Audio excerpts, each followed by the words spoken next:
break. Finally find a way to get ahead, and this happens. Swear, I almost had it this time. Everything all lined up. Easy mark, guaranteed moneymaker, favorable terms. Practically the recipe for success. Look like you've had your share of troubles. Ever had the perfect opportunity just slip through your fingers? So you can understand my situation then. I had just the thing to get me a fast-track promotion to lower middle management. Now you seem like someone who knows a good deal and wouldn't be adverse to helping me out. It's like this. I agreed to meet with a business associate to finalize a deal, but the location got set for Spire Grove. Problem is, you been outside of Fairfield? The funicular to Spire Grove broke recently, so I got no way to get up there. I'd break my neck scaling that cliff for sure. There's a long way around, but it's not for me. Why, the path there might be lousy with raptidons for all I know. It wasn't before, but mayhap they were just lulling me into a false sense of complacency so they can strike.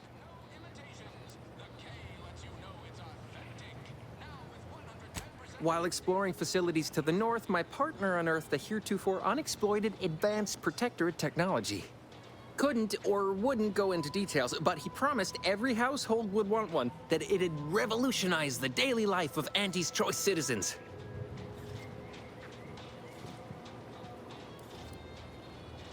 Pitched him the dumbest deal I could think of. Told him I'd trade him my entire tossball card collection for schematics or a prototype. Said sure.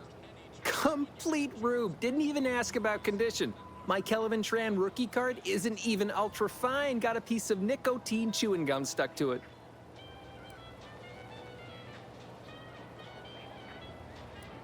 Opportunistically leveraging difficult predicaments.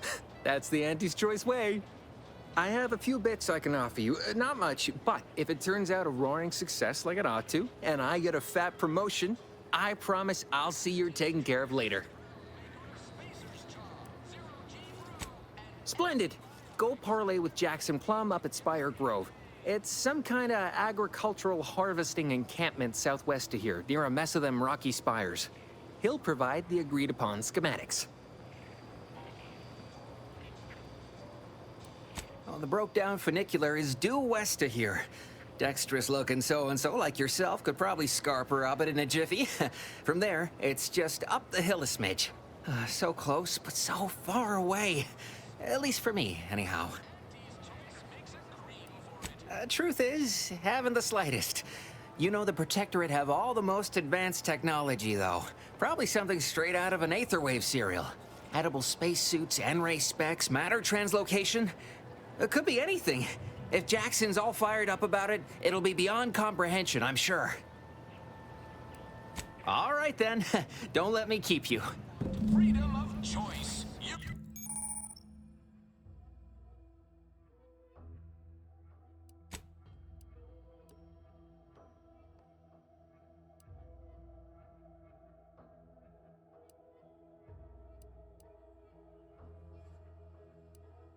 Auntie's Choice. With a door this tough? They must be storing something good in there. Yeah, guns, armor, probably some ammunition too. Honestly, Kemp ain't that much of a mystery. Have you two come to mock me like your fellow dullards? Perhaps if you rub together your only two brain cells, you might even come up with something approaching cutting. No. Wait. You're not some corporate simpleton, are you? On the contrary, you have the manner of an officer about you. Someone who understands the substantive weight of command. It's in the way you carry yourself, like a ship with the slightest amount of drag. You've seen death, suffered defeat. Did you perhaps lose soldiers in a battle recently? Yes, I understand what you mean completely. Time does not always do the work we hope it will. It blunts the bitterness of failure, at best. Please, allow me to start over. I am Warden Sterling, dedicated servant of the Protector of Arcadia and caretaker of worlds, the Sovereign Henry Varick.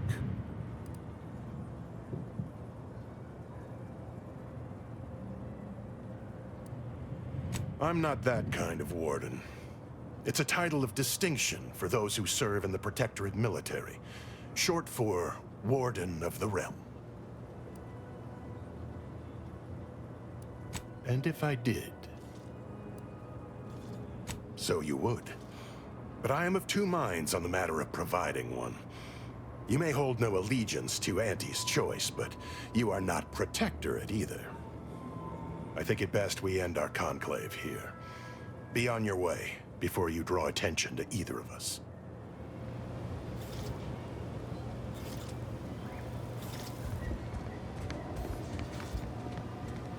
You're thinking too small, Murph.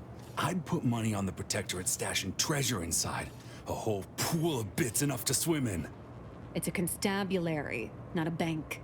And certainly not some kind of gold-filled swimming hole. Besides, these Protectorate lack imagination.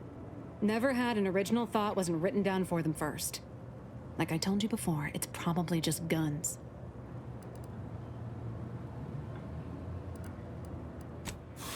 We've tried everything short of skipping a ship through that door to get inside. Though, come to think of it, maybe that's not such a bad idea.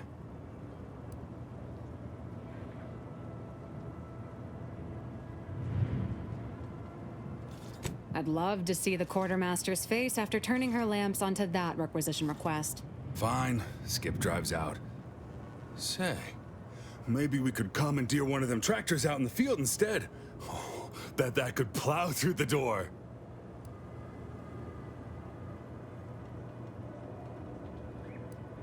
If you don't hear me laughing, it's because I ain't. You did throw your helmet at it that one time, Kemp. That's sort of close. Whose side are you on here, Murph? Oh, really? Pfft, why didn't you lead with that? Ordinarily, I'd question how you came about such a unique skill set. But circumstances being what they are, have at it. Just know we're keeping an eye on you.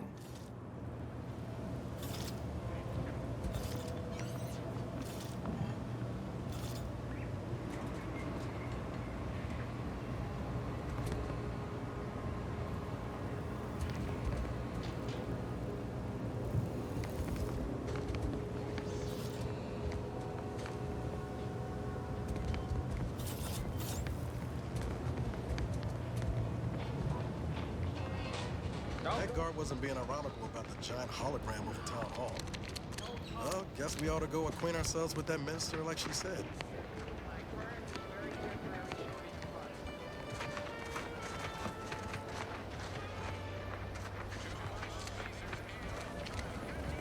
Consume in peace and we won't have a problem. Welcome, welcome. See anything you like? Well, if it isn't a new face in Fairfield.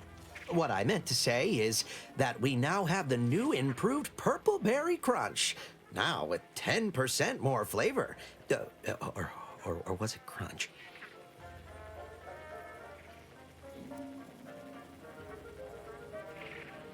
Of course. Though I must also apologize for my inappropriate courtesy a moment ago. You're here for delectable discountables, not my pointless observations. Anyway, let's try this again. Welcome to More Perfect Goods, a proud Auntie's Choice franchise. How can I improve your day? I've been working the store going on a few weeks now. Got promoted shortly after Auntie's Choice liberated Fairfield. Still finding my stride with all the marketing suavities, as you witnessed. Advertising's been a right struggle to get a hold of, much to my chagrin. Well, advertising is an essential part of my business. But I haven't got any new products to advertise. Just the same stock I had yesterday. And the day before that. According to the guide, in situations such as this, I'm to consult my marketing department for new copy. Except I don't have one of those either. I didn't want to seem discourteous by asking. I still sometimes forget this isn't the Protectorate. Maybe I will put in the request. That'll sure show some initiative. Thanks for all your help. Now, is there anything I can do for you? Thanks for noticing. All part of the presentation, of course. Think success, present success, be success. It'd be a mite tricky for anyone to swipe something when I'm standing right here. Nothing gets past these peepers. Gladly. No better choice than Auntie's choice.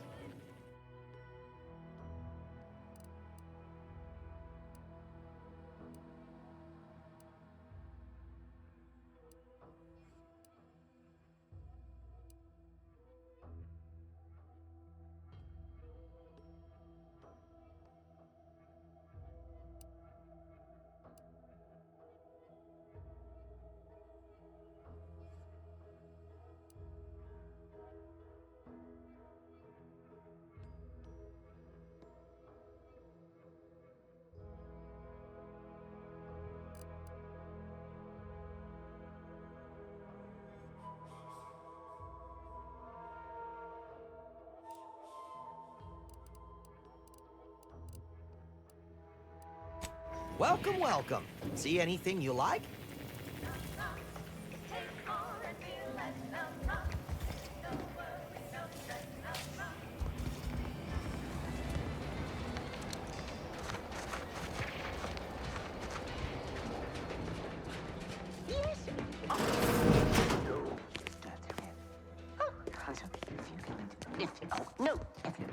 Yet you see fit to keep me in a constant state of consternation.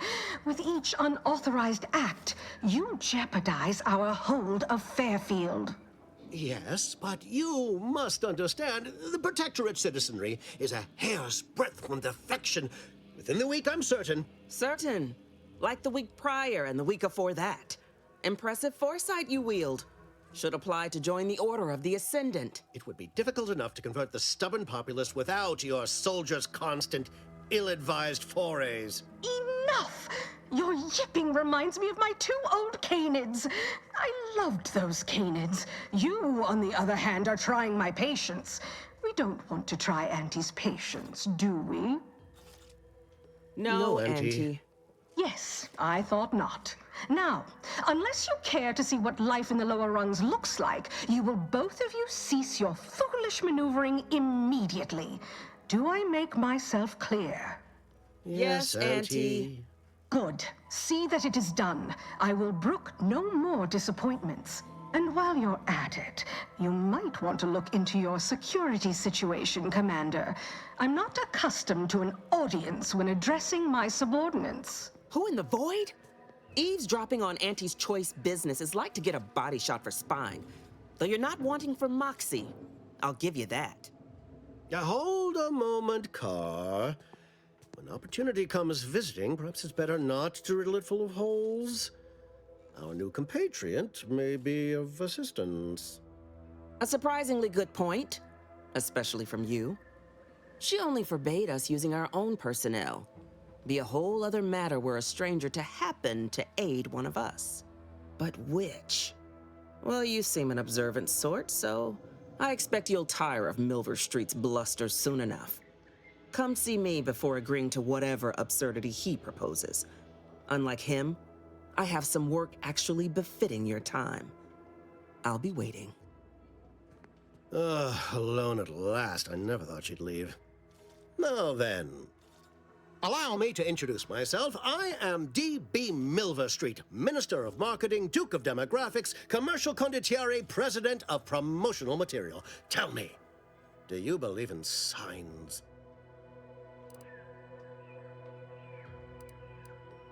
Perish the thought. The first rule of diplomacy is never to slight a potential ally, if it can be avoided. I do not believe in signs. I believe in opportunities. Right now, at this moment, you and I have an opportunity to save countless lives. But I'm hardly the type to beg and ask for nothing in return. Tell me, what do you desire of this island?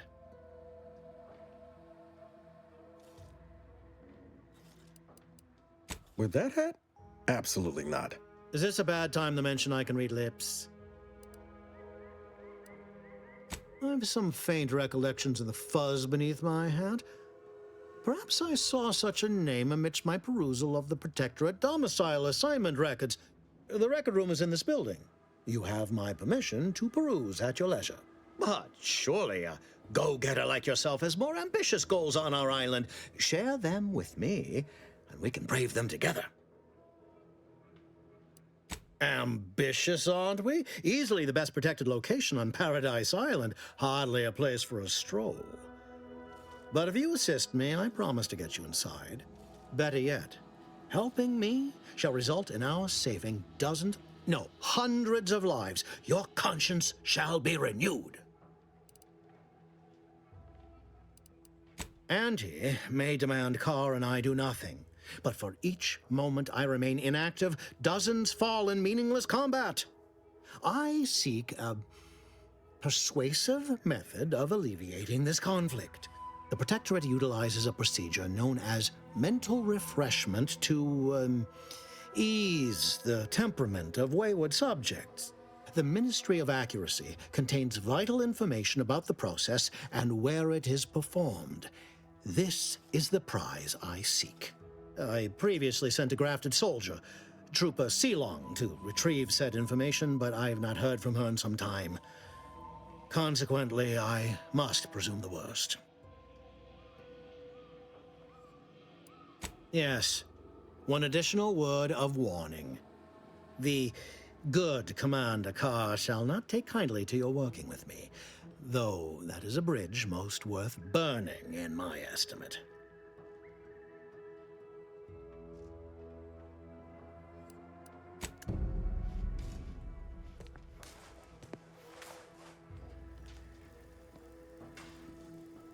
Watch out for that Auntie Cleo.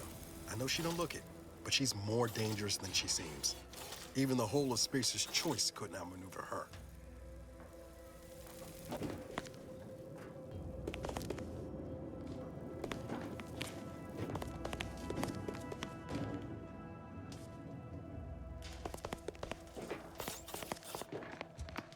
You there. Still got work? Didn't catch a look at your uniform before. Oh, the reaching arm of the Earth Directorate, wagging its fingers and snagging our pocketbooks. Hope you won't be a problem. I'm Officer Babylon Carr, head of aggressive acquisitions and persons elimination on Paradise Island. Let no one say I can't be official when circumstances merit. Now, not to say I question the presence of a wayward sightseer in the midst of a war-torn waste, but it might be safer for us both if I knew your purpose.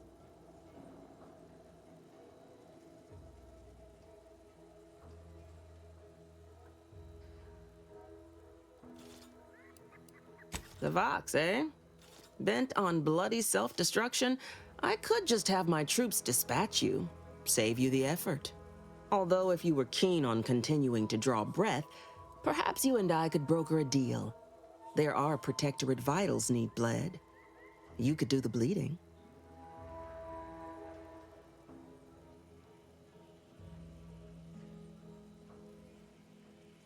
I want the Protectorate war effort exsanguinated.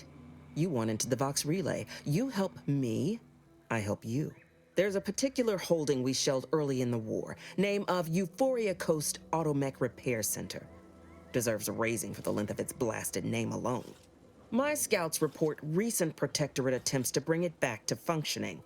I need the place sabotaged, lest Automechs return to aid the Protectorate war effort in droves. Should note, the ministers like to take our working together as a personal affront. Aid me, and I suspect he'll rescind any offer he may have made to you.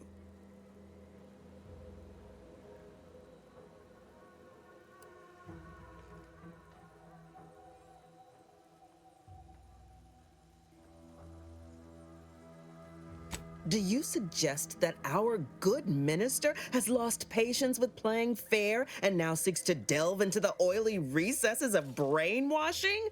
Oh, for shame. He's devoted to his half measures. I'll give him that.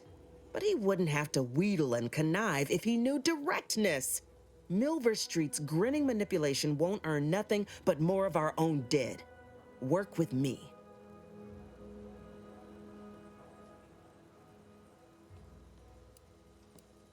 Certainly could. I wouldn't shed a tear on behalf of those drones, but the Protectorate is used to losing its people. And there'd no doubt be a replacement crew in a week's time. The repair center itself needs to be permanently put out of commission. Anything else is temporary. Competence recognizes competence. One last thing. Visit the Ministry of Accuracy first to gain credentials that will grant you easy entrance to the repair center.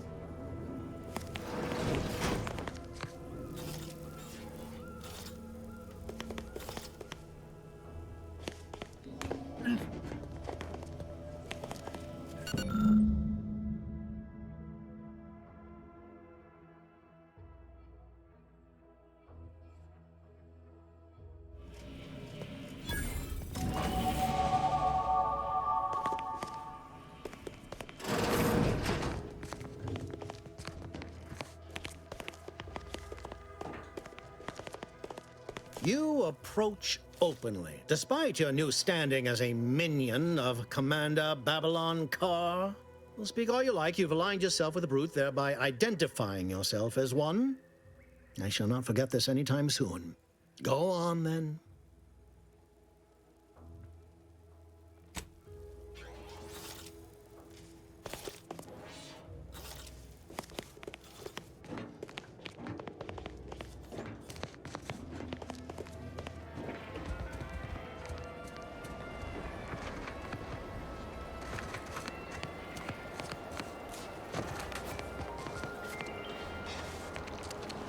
Introducing Auntie's new line of specialty drinks for discerning consumer. Auntie Fizzles.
Breeze sure has some chic putting the Earth Directorate symbol on her wall after everything she's done.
My cover story has worked.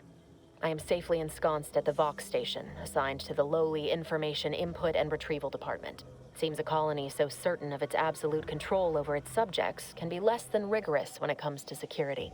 I was able to easily widen out a space behind the walls of the main control room to establish my safe room, giving me unfettered access to the communication transfer conduits. I have hacked into their system downstream from the security protocols, so I am able to infiltrate their entire system with them being none the wiser. While I have little doubt as to the success of our mission, trepidation still gnaws at me, though I cannot say why. Perhaps it is simply the normal mission commencement jitters. I thought my duties complete. Information gathered, reports filed, preparations made. I'd even created a fictitious identity and work transfer to Horizon Point Station well ahead of schedule, in order to keep anyone from tracking my movements upon commencing the mission. All that was left was the waiting. Or so I thought. Then, troubling information came to light. I've seen the numbers. I've seen the equations. While I don't understand all of it, I understand enough to know it is the truth. And I am the only one in a position to act upon it, though it means the betrayal of my team and the duty I swore to uphold. But can I? I did it. They are all dead. And I am still alive. I had not expected this. I had prepared no alibi, and so felt assured my ruse would be discovered and I'd not have to carry this burden. But the complete gullibility of the Protectorate subjects cannot be underestimated, it seems. My threadbare excuse of my grievous wounds as pitchball injuries was accepted without question. I can only keep telling myself it had to be done. Something which becomes harder by the day as the rift anomaly grows in the sky. But it was all part of the plan. Wasn't it?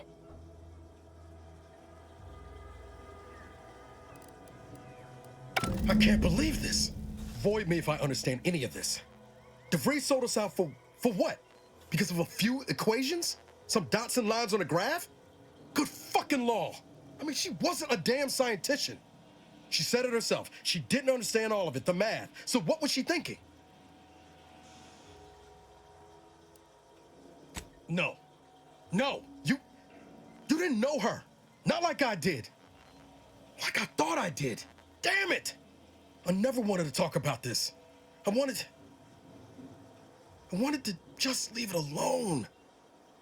Told myself, no point in dredging up the past.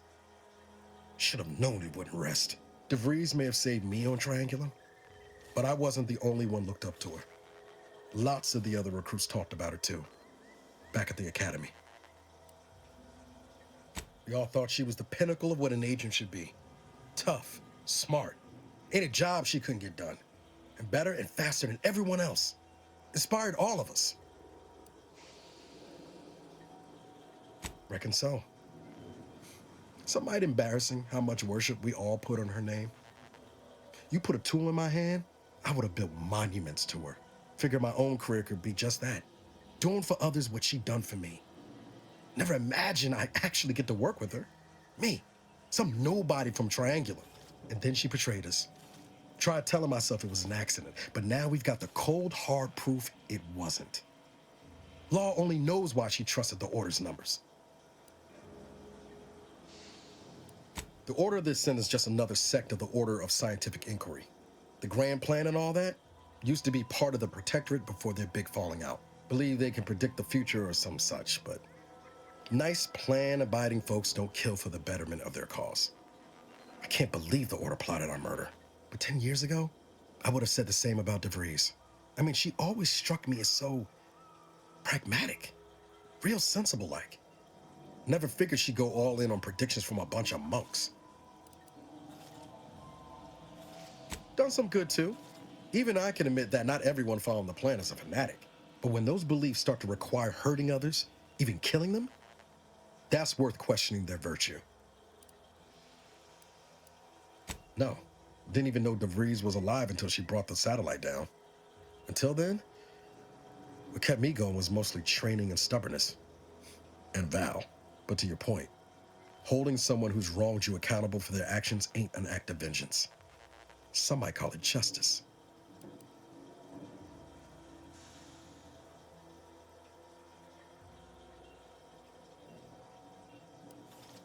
You forget we're on the same side here, Commander?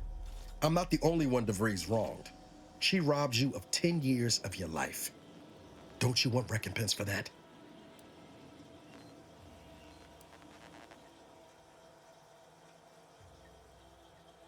No. But it might keep her from stealing more years from someone else. Or doing worse still.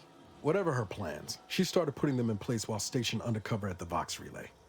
Our next point of order ought to be getting in there. Reckon there's got to be someone on the island who can help us with that. Let's keep asking around. Friendly like.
Would pulverizing them suffice? No, I could liquefy them. Apply heat and congeal them into kibble no beast could resist. Oh, Ethel, darling, you're a genius. Approach with less haste next time, won't you? Copernicus may be tame, but he still doesn't take kindly to being startled. I am Ethel Tinsley, chimeric scientist. I'm responsible for taming this delightful raptidon here. He will protect our fair town from his feral brethren in the wilds. Theoretically.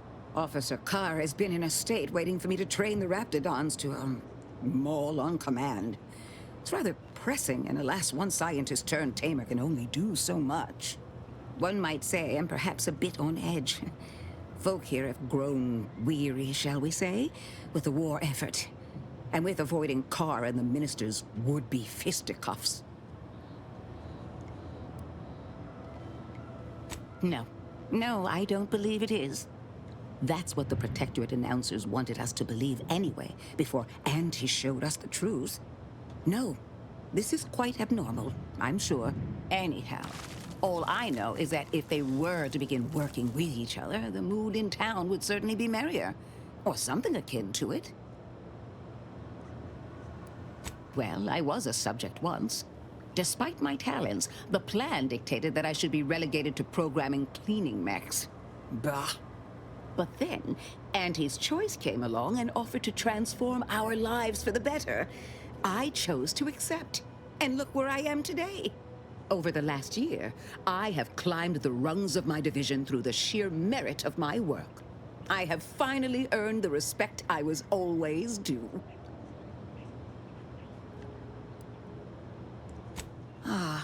So you must understand what my position exemplifies and why my work has become my pride. When I embraced Antes, I was given latitude to better myself. My dreams and abilities were my only limit. That's the beauty of Antes' choice. Everyone can make of their lives what they wish. Ask any of the other Protectorate subjects who converted, and they'd echo my words.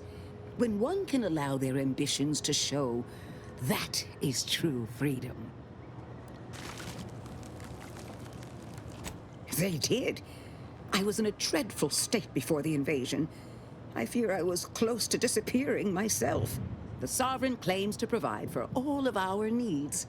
But without freedom and autonomy, I could not find happiness. In any case, I do hope I've satisfied your curiosity. The war effort and liberating the rest of the Protectorate waits for no one, you understand? I would never imply such a thing. I'm sure the Minister and Officer Carr have only our best interests at heart. Though I must admit, their continuing quarrels give me trepidation. I'm unused to the way things are done here, I suppose. The Protectorate leadership never behaved in such a manner.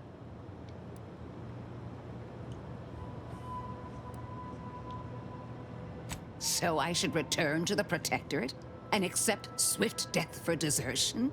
Certainly not. I would much rather stay here, continue my work, and hope my leaders can reach an accord. Challenging though it may be, one wishes to woo Protectorate subjects to our ranks. The other wishes to secure a decisive victory with weaponry and technology.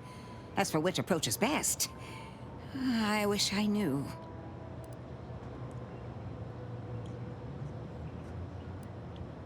Then her hands will be tied no longer. I suppose I can find relief in that. Some may think it too cruel to use Officer Carr's methods to strike the enemy while they are down. But I have come to believe there may only be one way to truly defeat an enemy such as the Protectorate. She believes this as well.